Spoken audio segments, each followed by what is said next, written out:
say it's obviously a great pleasure to be here. I can't tell you that I'm an expert in supplies such as you are involved in at the moment, although I am on the market for a new bathroom suite, so if that's any good to you at all. Okay, if you'd be nice to me, who knows, you may even get the contract. I want to deal with some of the issues that have arisen, where we are at the moment or not, as the case may be, and where I think we're going, or where we should go. The first is why genuinely, what do I think the problem is for us, and why did we vote to leave the EU? Idea and principle I just wanted to start with was that I felt that the European Union, as it is today, is heading in the wrong direction. Now, interestingly, I'm going to run through some points now quickly to deal with some of the issues, but I just want to set that up as the benchmark, because we in the UK talk about the European Union almost constantly in trade terms. Very seldom do we ever enter into the kind of discussion that I have just started.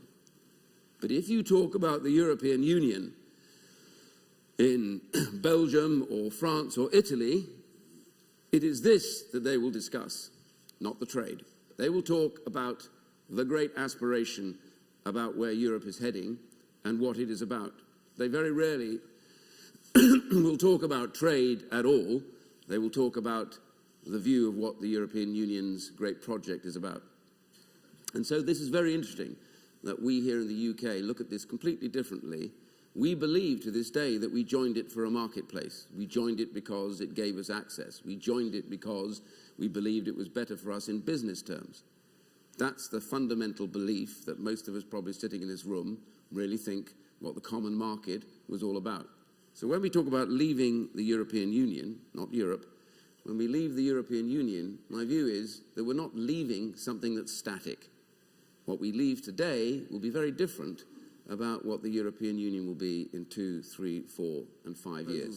Chequers. The Chequers proposal had that we would somehow be partly obeying the regulatory rule book in the EU. How does that work? The rule book is essentially all the regulations that are sorted out by the EU. We called it a joint rule book, but in actual fact it would be an EU rule book. The UK would agree that therefore in terms of goods and agri-products that we would exist constantly on the existing rules. Any future rule changes or changes we want to make or they want to make, we would decide whether we agree with them or not. You saw this in Salzburg. This was roundly refused by the EU. I can understand why. I said at the time I didn't think they would accept it. Why wouldn't they accept it? Because it does actually strike a slight dagger at the heart of one of the great Spinelli principles of what we're talking about. And I keep coming back to the fact trade is a secondary process for the EU, not the primary process.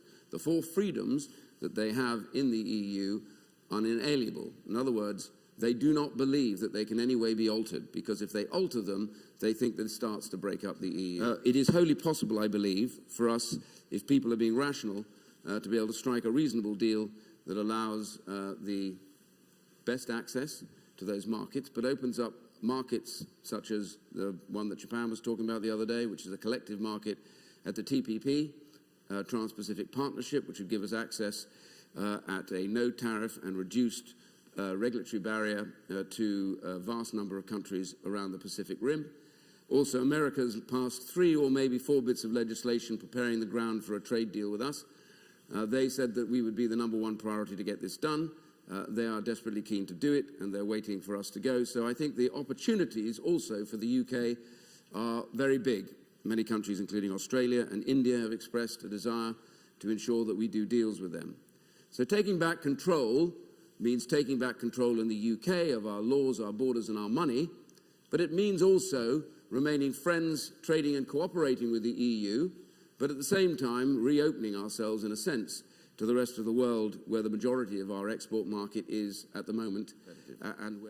So I want to end by one simple point, which is I voted to leave because it isn't that I dislike Europe at all, far from it. My family have grown, lived and worked in countries in Europe all their working lives. I have a sister who is retiring now in Italy, having worked her whole life in Italy. I studied out there. I've done business when I was in business before I came into politics around almost every country in Europe. We are part of Europe, I make no question about that. But we are planning to leave the European Union, which I think is a wholly different issue. And I think after that, as I said to 10 ambassadors the other day in a meeting, I said, why don't you look at it like this? We've never really been a comfortable bedfellow in the EU. We've never really subscribed to the great philosophy of what you maintain about why we need to be members.